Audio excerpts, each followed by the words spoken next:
Quinine জ্বর সারাবে বটে, কিন্তু কুইনিন সারাবে কে? কেন বলছি বলুনি। সৈয়দ মুজতবা আলী তার দেশ-বিদেশে প্রবন্ধে আ তিনি বলেছিলেন যে, তিনি যখন আফগানিস্তানের পানশিরে থাকতেন, ওই পানশির সম্পর্কে তিনি বর্ণনা দিতে গিয়ে বলেছিলেন, তার একজন বাবুর্চি ছিল, তার নাম ছিল আব্দুর রহমান। আব্দুর রহমান সম্পর্কে তিনি যে বর্ণনা দিয়েছেন, তাতে বলেছেন যে, আব্দুর রহমানের আঙুলগুলো ছোটখাটো মর্দমান কলার কাঁদির মতো, আর পা দুটো ছোটখাটো ডিঙ্গি নৌকার সাইজের। তার মানে হচ্ছে আব্দুর রহমান খুবই স্ট্রং একজন মানুষ এবং এটা বলার অর্থ হচ্ছে যদি কোনো কারণে কোনো বিপদ তার কাছে আসে, আব্দুর রহমান হচ্ছে তার বাবুর্চি এবং তাকে রক্ষণাবেক্ষণ বা তার লুক আফটার করে থাকেন। সেই হিসাবে আব্দুর রহমান তাকে রক্ষণাবেক্ষণ করতে পারবেন যেকোনো বিপদ থেকে। পরক্ষণেই তিনি বলেছেন যে, যদি কোনো কারণে আব্দুর রহমানই তার ক্ষতির কারণ হয়ে যায়, তখন তাকে কে রক্ষা করবে? সেক্ষেত্রে তিনি বলেছেন যে, "কুইনিন জ্বর সারাবে বটে, কিন্তু কুইনিন সারাবে কে?" এখন এই যে কুইনিন খেলে পরে জ্বর ভালো হয়ে যাবে, কিন্তু কুইনিনের সাইড ইফেক্ট যে বডিতে থাকবে, তা কিভাবে দূর হবে? সিমিলারলি আজকের বাংলাদেশের যে রাজনৈতিক অবস্থান, রাজনৈতিক না, নিরাপত্তার কথা বলি বিশেষ করে। নিরাপত্তার যে অবস্থান বা নিরাপত্তার ঝুঁকিতে যে মানুষ আছেন, তার একটি কারণ হচ্ছে ওই কুইনিন। যে কুইনিনটি দিয়ে ফেসিবাদের পরিবর্তন করা হয়েছে। তারপরে ওই কুইনিনকে রাস্তায় রেখে মবক্রেসি করে আ যেসব সুবিধাগুলো আদায় করা হয়েছে, এখন তারই অসুবিধাগুলো আমরা পাচ্ছি। কি পাচ্ছি? তাদেরকে দেখে একটা গ্রুপ বা সন্ত্রাসী একটা গ্রুপ আ যারা উদ্বুদ্ধ হচ্ছেন এবং তারা সন্ত্রাসী কর্মকাণ্ড চালিয়ে যাচ্ছেন। সিমিলারলি এটা হচ্ছে একটা কুইনিনের সাইড ইফেক্ট। দেখেন, অনেকগুলো জেল ভাঙা হয়েছে, অনেকগুলো থানা ভাঙা হয়েছে, অনেক অস্ত্র লুট করা হয়েছে। এগুলো কি সব মাদ্রাসা বা মাদ্রাসা শিক্ষক বা মসজিদের ইমামরা করেছেন? ওই জেলখানা থেকে সব ইমামদের বের করা হয়েছে? অবশ্যই না। তাই এই যে সাইড ইফেক্ট টা আপনারা পাবেন, সেটা শুধু অন্যের ঘাড়ে চাপিয়ে ফ্যাসিবাদের ঘাড়ে চাপিয়ে পার পাওয়া যাবে না। অন্তত এতটুকু আমি বলতে পারি যে ওই ফ্যাসিবাদের আমলে আর যাই থাকুক মানুষের নিরাপত্তাটুকু ছিল। হ্যাঁ, বিশেষ শ্রেণীর মানুষের নিরাপত্তা হয়তো ছিল না। কিন্তু সাধারণ মানুষ রাস্তায় হাঁটতে পারত, চলতে পারত। আমি বাংলাদেশে বছরে ৫ থেকে ৬ মাস কাটিয়েছি। নির্বিঘ্নে নিশ্চিন্তে রাত বিরাতে যেখানে খুশি সেখানে গেছেছি। যেখানে খুশি সেখানে গেছি। সারারাত গাড়ি চালিয়ে পথে গিয়েছি। সারারাত ঢাকায় বেরিয়েছি। আমার গত ১৫ বছরে বা ১২ বছরে বা আমি বলি এর চেয়ে হয়তো বেশি সময় ২০ বছরে আমার কখনোই ঢাকায় একটি সুতো পর্যন্ত চুরি হয়নি।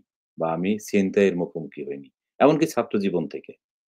তাই আমি বলতে পারি যে এখনকার যে ঢাকার দৃশ্য দেখছি তা আমাকে শঙ্কিত করে। শঙ্কিত করে আপনাদের এই কার্যক্রমের কারণে।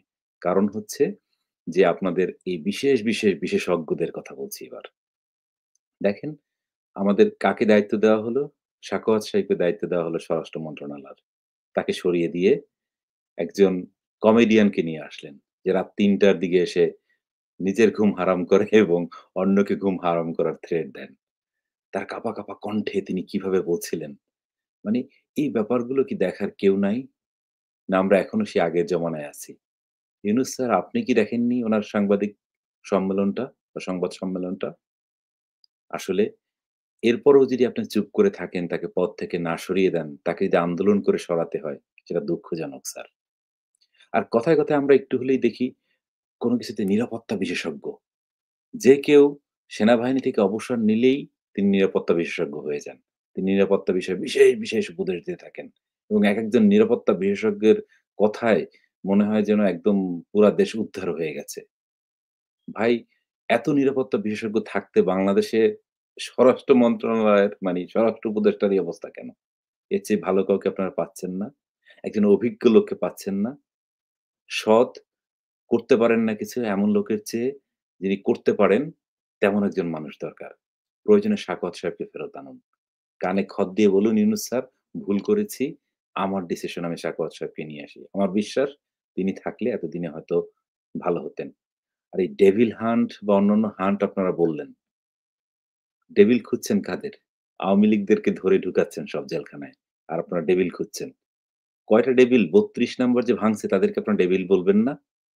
মনে রাখেন স্যার, আজকে হয়তো আমার এই কথাটা আপনার ভালো নাও লাগতে পারে। অনেকের আপনাদের ভালো নাও লাগতে পারে। ইতিহাসের খাতায় লেখা থাকবে যে ৩২ নাম্বার ভাঙা হয়েছে, দিনে দুপুরে ভাঙা হয়েছে, ৩ দিন যাবৎ ভাঙা হয়েছে, ঢাকা শহরে আয়োজন করে ভাঙা হয়েছে, গরু জবাই দিয়ে খাওয়া হয়েছে, উৎসব মুখরভাবে করা হয়েছে, ইউনূস সাহেব আপনার নাকের ডগায় বসে করা হয়েছে, সমস্ত উপদেষ্টার নাকের ডগায় বসে করা হয়েছে এবং আপনারা যারা আছিলেন, যারা সরকারে আছেন এবং সুশীল সমাজে আছেন, যত রাজনৈতিক দলগুলো আছেন, তাদের চোখের সামনে এটা ভাঙা হয়েছে। শুধু এটাই ভাঙা হয়নি, অনেক সন্ত্রাস করা হয়েছে ওই দিনগুলোতে। কেউ কোনো কথা বলেননি, নিশ্চুপ ছিলেন। আজ যখন আপনার বোন ধর্ষিত হচ্ছে, আপনার মা ধর্ষিত হচ্ছে, আপনার সন্তান লাঞ্ছিত হচ্ছে, আপনি যখন সম্পদ হারাচ্ছেন, আপনি যখন ছিনতাইয়ের মুখোমুখি হচ্ছেন, তখন আপনি কথা বলছেন। কেন? সেদিন আপনি কথা বলতে পারেননি? ঢাকাবাসী সবচেয়ে হিপোক্রেটবাসী। বাংলাদেশের এইসব মানুষ হিপোক্রেসির কারণে তাদের কাঁধে যতক্ষণ পর্যন্ত সে বিপদ না পড়ে, ততক্ষণ পর্যন্ত কথা বলে না। এবং এই যে কথাটা বললাম, এই কথাটি ইতিহাসের পাতায় লেখা থাকবে। এখন থেকে ৫০ বছর পরে হলেও একদিন না একদিন এর দায় আপনাদেরকে নিতে হবে। এবং এই যে চুপ করে থাকার দায় আপনারা এড়াতে পারেন না, এখন তার প্রমাণ হচ্ছে ঢাকা শহর একটি সন্ত্রাসের শহর হয়েছে। বাংলাদেশ পুরোটা একটা সন্ত্রাসী শহর দেশে পরিণত হয়েছে এবং এটি সারা বিশ্বে ছড়িয়ে পড়ছে। আমরা বুঝছি যে আমাদের মান-সম্মান কতটা ক্ষীণ হচ্ছে। আপনারা তো কুয়োর ব্যাঙ, কুয়োতে আছেন। হয়তোবা কুয়োতেই থাকবেন কিন্তু বহির্বিশ্বে আমাদের যে দুর্নাম হচ্ছে, সে দুর্নামটুকু বোঝার মতো আপনাদের চিন্তাভাবনা কোথাও নাই। এখন বলি, কয়েকটা পরিত্রাণের উপায় বলি। হয়তোবা এটা সিরিয়াস নিয়েন না, এটা জাস্ট সাধারণভাবে বলছি। পরিত্রাণের উপায় হচ্ছে দেখেন, প্রথমত হচ্ছে আ আমি সাধারণ জনগণ যারা একসময় ট্রাফিক কন্ট্রোল করতেন, পাড়ায়, পাড়ায়, মহল্লায়, মহল্লায় নিরাপত্তা প্রদান করতেন, আপনারা আবার ফিরে আসুন। আপনাদের দেশ আপনাদেরই দায়িত্ব নিতে হবে। অযোগ্য মানুষ দিয়ে দায়িত্ব হবে না, অযোগ্য নেতৃত্ব দিয়ে দায়িত্ব নেওয়া হবে না। আর সেনাবাহিনী আ আপনাদের উদ্দেশ্যে বলছি। আপনাদেরকে চৌকিদার বলছে না, আমি আপনাদের ঠিকাদারও বলি না, চৌকিদারও বলি না। আপনার তার চেয়ে যদি কোন নিচের পজিশন থাকে বাংলাদেশে সেটা। কেন? এ ব্যাপারে ওয়াকারুজ্জামান আপনাকেও একদিন মুখোমুখি হতে হবে বিচারের। আপনাকে একদিন নিশ্চয়ই এর উত্তর দিতে হবে। কেন আপনি আপনার একটা বাহিনীকে, একটা সুশৃঙ্খল বাহিনীকে ঠিকাদার বা চৌকিদারের পর্যায়ে নিয়ে এসেছেন? আপনার অনেক দায়িত্ব ছিল, অনেক দায়িত্ব আপনি অবহেলা করেছেন। আপনাকে জাতি ক্ষমা করে দিয়েছে, কিছু বলেনি। কিন্তু আপনি এখন যা করছেন, আপনার বাহিনী এখন যা করছে সরকারের সাথে থেকে সরকারকে মদদ দিচ্ছে। আপনারাও এটা অস্বীকার করতে পারবেন না যে এই বিশৃঙ্খলা, এই অরাজকতার জন্য 50% দায়ী আপনাদের। কারণ আপনি আমাদের ওয়াদা দিয়েছিলেন এখন থেকে আপনি দায়িত্ব নিয়েছেন দেশের। আর আপনি দায়িত্ব নিয়ে একজনকে মডেল বসিয়েছেন। সে মডেলের না পারে পারফর্ম করতে, না পারেন আপনি করতে। সো আপনি 50 এবং ইউনূস সাহেব এবং তার আ পারিষদ তারা 50% দায়িত্ব নিবেন এবং এই দেশের অরাজকতার দায়িত্ব একদিন আপনাদেরকে বিচারের মুখোমুখি হতে হবে। বিচার জানি না, অন্তত আপনারা জবাবদিহিতার মুখোমুখি হতে হবে যদি জবাব দেওয়ার কোনো অপশন থাকে। 2nd বলছি, আপনারা দরজা-জানালা বন্ধ করে ঘরের মধ্যে বসে থাকেন। কারণ এমনিতেই তো পরিবেশ দূষণে ঢাকা বারবার শিশে উঠে আসছে। আর ওই যে পরিবেশবাদী ভদ্রমহিলা ভালো হয়েছে। সুন্দরী কোটায় যিনি ঢুকেছিলেন। উনি এখন কিছুদিন যাবৎ চুপ আছেন, এটা ভালো। উনি পরিবেশের বিন্দুমাত্র উন্নতি না করে উনি বড়, বড় কথা বলছেন, বড়, বড় লেকচার মারছেন। আপনার ব্যাকগ্রাউন্ড আমরা জানি। আপনার পরিবার সম্পর্কে আপনারা জানি। আপনার উদ্দেশ্য আমরা জানি। তো ঢাকা শহরকে দূষিত মুক্ত করেন এবং ঢাকার জন্য কিছু একটা করার চেষ্টা করেন। নয়তো জনগণ আপনাদের 2nd অপশন হচ্ছে দরজা-জানালা বন্ধ করে ঘরের মধ্যে বসে থাকুন। তাতে করে কিছুটা হলেও নিরাপত্তা এবং স্বাস্থ্য ঝুঁকি থেকে আপনারা বাঁচবেন। আর ৩ নাম্বার দলটা বলছি বা ৩ নাম্বার সাজেশনটা বলছি। সেটা হচ্ছে ইউনূস সাহেব এবং ঠিকাদারের সর্দার সাহেব আপনাদের দুজনকে বলছি। এত কষ্ট করার দরকার নেই। আপনারা পুরা দেশটাকে এই সমন্বয়কারী থেকে শুরু করে রাজনৈতিক দল যারা এখন অ্যাক্টিভ আছেন, তাদেরকে আপনারা ঠিকা দিয়ে দেন। কোন এরিয়া অ্যালোকেট করে দেন, "বাবা তোমাদের এই এরিয়া, এখানে তোমরা শাসন করবা, শোষণ করবা, যা আছে তাই করবা। কিছু খাজনা আমাদের দিও, দিলে চলবে, না দিলে চলবে না।" এই ব্যাপারগুলো চিন্তা করেন করা যায় কিনা। এটা যদি হয় তাহলে হয়তোবা আমরা কিছুটা পরিত্রাণ পেতে পারি। এছাড়া বর্তমান সময়ে আপনারা যা করছেন সম্পূর্ণ অগ্রহণযোগ্য এবং এর দায়িত্ব আপনাদেরকে নিতে হবেই। আশা করি আমার অবস্থান বুঝতে পেরেছেন। অশেষ ধন্যবাদ।